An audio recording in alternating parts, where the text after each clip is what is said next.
नमस्कार दोस्तों। राजस्थान को दो भागों में विभाजित करने वाली और राजस्थान की जीवन रेखा कही जाने वाली अरावली पर्वतमाला को लेकर संसद में भी भारी बहस चली और इस बहस के पश्चात फाइनल सुप्रीम कोर्ट की ओर से 29 दिसंबर 2025 को डिसीजन दिया गया है। आप सभी को पता है कि राजस्थान के पूर्व मुख्यमंत्री श्री अशोक जी गहलोत ने राजस्थान में सेव अरावली अभियान लॉन्च किया था। इस अभियान के पश्चात अरावली पर्वतमाला को लेकर 29 दिसंबर 2025 की डेट को हालिया अदालती फैसला कुछ इस प्रकार रहने वाला है, जो कि आज के इस वीडियो में मैं आपको बताने वाला हूं कि आखिरकार सुप्रीम कोर्ट का अरावली को लेकर क्या लेटेस्ट डिसीजन निकल कर आ रहा है। सुप्रीम कोर्ट की सुनवाई की अगर हम बात करें तो मुख्य न्यायाधीश सूर्यकांत की अध्यक्षता वाली 3 जजों की बेंच अरावली की परिभाषा और खनन संबंधी विवाद पर आज सोमवार को सुनवाई कर रही है और साथ ही कोर्ट ने अरावली क्षेत्र के संरक्षण मुद्दों से जुड़े स्वतः संज्ञान लिया है। आप अपनी स्क्रीन पर देख पा रहे हैं। मैं मैप के माध्यम से आपको बताना चाहूंगा कि यह अरावली पर्वतमाला राजस्थान से होकर रॉयसेला हिल्स दिल्ली तक जाती है, जो कि पीछे से यानी दक्षिण छोर में गुजरात के खेड़ब्रहा नामक स्थान से है, जो कि राजस्थान को दो भागों में परस्पर विभाजित करती है। अगर हम बात करें 90% अरावली का जो पार्ट है वो 100 मीटर से नीचा है।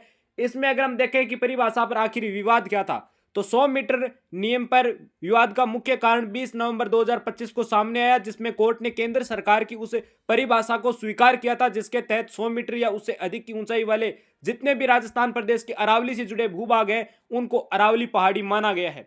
पर्यावरणविदों की अगर माने तो दावा है कि इस परिभाषा से अरावली का लगभग 90% हिस्सा कानूनी सुरक्षा से बाहर हो चुका है। ऐसे में क्या हुआ है लेटेस्ट डिसीजन की ओर से, तो राजस्थान में भी चुनावी जो आप कह सकते हैं प्रक्रिया जो है उन्होंने गर्मी का रुख पकड़ा है।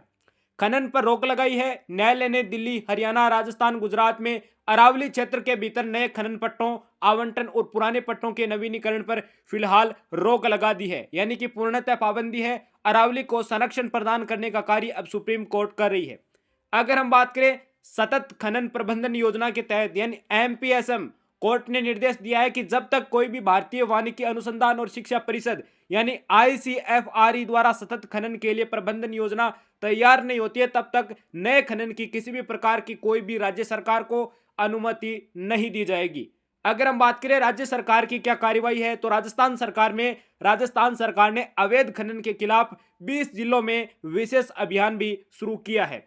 अगर हम बात करें विशेष अभियान के तहत काफी ज्यादा अरावली को संरक्षण मिलेगा और जो अवैध खनन है उस पर भी रोक लगाई जाना लाजमी है।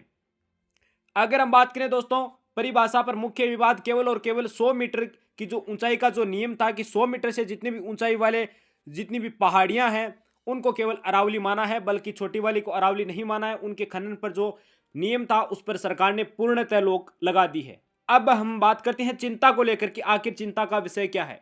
विशेषज्ञों और फॉरेस्ट सर्विस ऑफ इंडिया यानी एफएसआई के अनुसार अरावली की अधिकांश पहाड़ियां काफी अरबों वर्ष मानी जाती है और घिसी हुई है, 100 मीटर से कम ऊंची है और नए नियम से अरावली के लगभग 90% हिस्सा जो है कानूनी सुरक्षा और नो माइनिंग जोन से बाहर हो सकता है। लेकिन इस पर अब सुप्रीम कोर्ट का फाइनल डिसीजन आ चुका है। अरावली को किसी भी प्रकार का कोई भी खतरा नहीं रहने वाला है। यह जो भ्रामक खबरें हैं, अफवाहें जो हैं वो फैलाई जा रही है, क्योंकि आजकल सोशल मीडिया का युग है, इसलिए आप भ्रामक खबरों से बचे रहें और सही सटीक जानकारी सबसे पहले पाने के लिए आप इस वीडियो को लाइक कर दें, वीडियो को आप शेयर जरूर करें। अगर आप हमारे चैनल पर पहली बार विजिट कर रहे हैं तो एवन मीडिया एजेंसी को सब्सक्राइब करके बेल आइकन को प्रेस कर दीजिए।